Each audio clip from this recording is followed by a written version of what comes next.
Hola, hoy quiero darles algunos consejos sobre cómo hacer un buen currículum para que puedan crear una muy buena impresión cuando están en sus procesos de búsqueda de empleo. Entonces, comencemos. Lo primero es comprender bien para qué es el currículum, cuál es el objetivo que tiene el currículum. Lo que tiene que hacer este documento es lograr esa primera impresión y provocar en la persona que lee este documento las ganas de conocerme.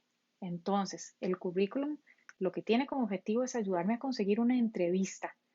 Ojo, no consigo un trabajo con el currículum. El trabajo lo consigo después de ir a la entrevista y hacer un excelente trabajo presentándome y presentando mis capacidades. El currículum lo que tiene que lograr es el suficiente interés en la persona que lo recibe para conocerme. Entonces tiene que tener información relevante, tiene que estar escrito de manera agradable para que la persona se despierte el interés de conocerme. ¿Cuál información deberíamos de poner en el currículum? Bueno, número uno, y muy importante, los datos de identificación. ¿Sí? Mi nombre, claramente escrito, por supuesto que bien escrito, y también los datos de contacto, por cuáles medios de contacto pueden acceder para buscar conocerme. También información sobre mis capacidades, la experiencia laboral que he tenido, datos sobre mi educación, conocimientos relevantes que he ido adquiriendo a lo largo de mi experiencia también y hasta otros intereses. Es muy interesante poder leer qué otras cosas, además de lo profesional, de lo laboral, le gusta a una persona en sus vidas. Así que hay tres formas de hacer un currículum y esto es bien interesante porque pensamos normalmente que solo hay una forma de hacer el currículum y no, hay distintas formas. Inclusive muchas veces nos vemos tentados a simplemente poner al día el último currículum que tuviéramos y en realidad la mejor práctica es sentarse a escribir de cero el currículum cada vez que quiero aplicar para una posición. Entonces, lo mejor es adaptar aquello que yo quiero exponer a la posición para la cual estoy aplicando. Así que hay que perder el miedo de sentarse a escribir sobre uno mismo cada vez que quiero presentar mi currículum. Existen tres tipos de currículum, como pueden ver. Está el currículum cronológico, que es el más usual, el que más conocemos, en donde vamos exponiendo en orden cronológico los distintos puestos de trabajo que hayamos tenido y cuáles fueron los principales logros y los principales aprendizajes que tuve en esas experiencias laborales. Pero ahora tenemos también el currículum funcional o por competencias. Cada vez más, como saben, hay una fuerte tendencia a que los procesos de reclutamiento se van dando más por las competencias y las capacidades que tiene una persona y no solo por sus credenciales u otros elementos del historial laboral. Entonces existe este formato y ya casi se les voy a presentar un par de ejemplos de cómo presentar la información organizándose de manera que presentan mis principales competencias o aquellas áreas funcionales en donde yo cuento con fortalezas particulares. Y luego está el mixto, en donde puedo combinar una versión de combinación de las dos cosas, combinando el orden cronológico con las competencias o las funciones. Vamos a ver unos ejemplos en particular. Esto es una pregunta interesante porque nos la hacen bastante. ¿Debería de poner o no un resumen sobre mi perfil, una pequeña biografía? La recomendación en este caso es incluir, si quiero incluir un perfil, debe de ser un texto que sea realmente interesante, realmente cautivador. Evitemos los textos que parecen copia y pegar de otras cosas ahí machoteras de internet. Si vamos a escribir algo sobre uno mismo, entonces es mejor escribir algo que realmente sea distintivo, que sea una cosa creativa. Si no, de verdad es mejor no ponerlo. Si vamos a poner algo que suene muy machotero, muy genérico, la verdad es que no hace tanta falta ponerlo, con solo poner la información sobre los elementos que ya compartí anteriormente, es suficiente. Así que ya saben, si ponen un perfil, que sea algo realmente bien pensado y bien escrito. Ok, algunas recomendaciones adicionales. Hay que ser bien preciso, bien concreto, poner exactamente lo que tengo que decir. Es importante también apuntar a hablar más de los logros y de los aprendizajes que simplemente citar las funciones que tuve a cargo, ¿no? En la experiencia lo que me interesa conocer es qué aprendió la persona, qué logró, fue parte de qué procesos, de qué proyectos. Y entonces ese tipo de cosas me interesa conocer más que simplemente la lista o la descripción del perfil del puesto. El currículum no debería tener más de 2 páginas, casi en ningún caso, así que entre 1 y 2 páginas es la extensión recomendada.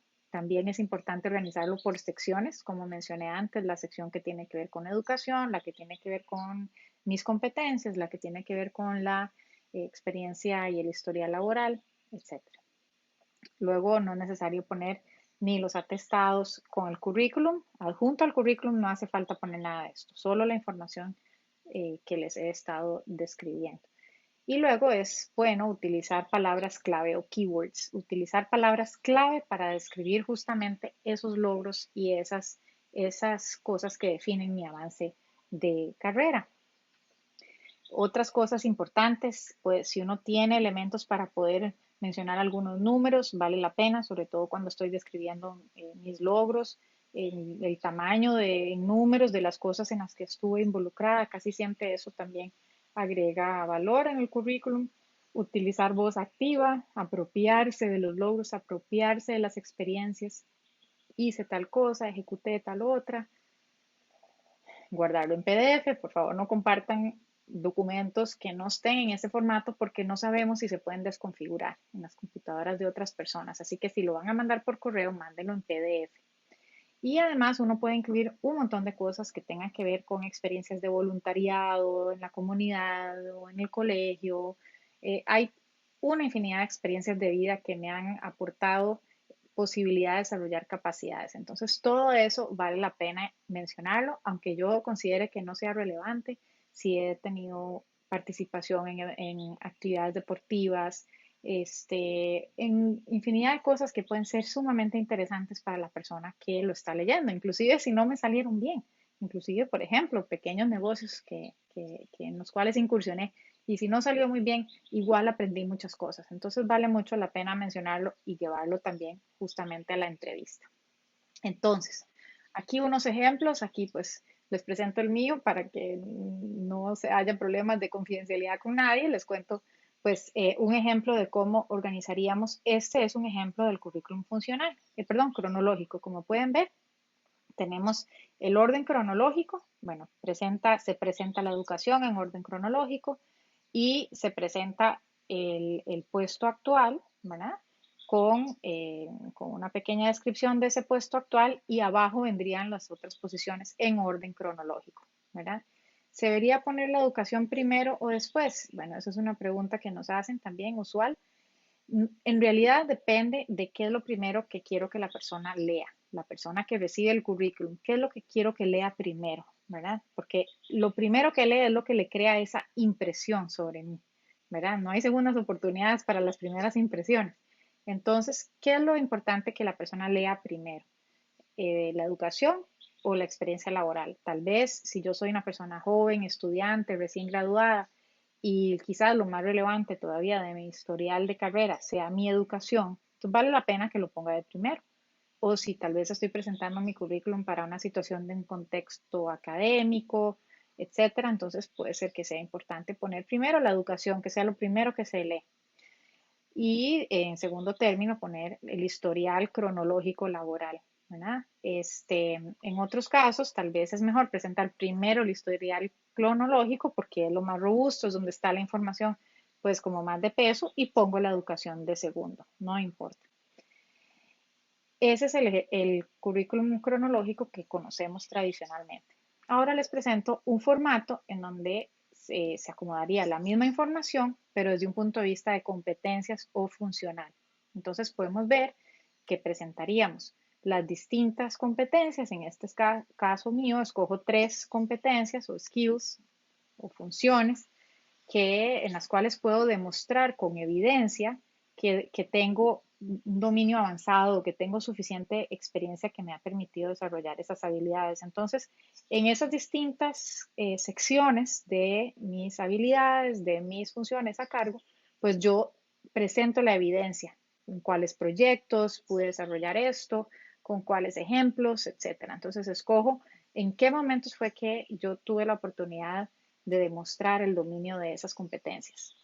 y de esas actividades y de esas habilidades. Y después escribo el historial laboral simplemente citando los puestos, el nombre del puesto, el nombre de la organización y el periodo del tiempo en el cual estuve involucrada en esa organización. Entonces, después, por supuesto, pondríamos la parte de la educación, la parte de otros intereses, los idiomas, etcétera. Después, el documento tiene 2 páginas para poder desarrollar todo el detalle de los demás elementos que es valioso y que es importante poner en el currículum. Entonces, este es el resumen de cómo desarrollar un buen currículum en distintos formatos. Como vieron, tenemos el formato cronológico, el formato que es por funciones o competencias y podemos crear también una versión mixta de las dos, en donde podemos intercalar un poquito el uso de la trayectoria cronológica junto con la descripción con evidencia de las competencias que sean aquellas que yo domino. Así que les doy muchas gracias por su atención. Los invito a explorar, a desarrollar varias versiones de su currículum, a prepararse para el éxito en las entrevistas de trabajo.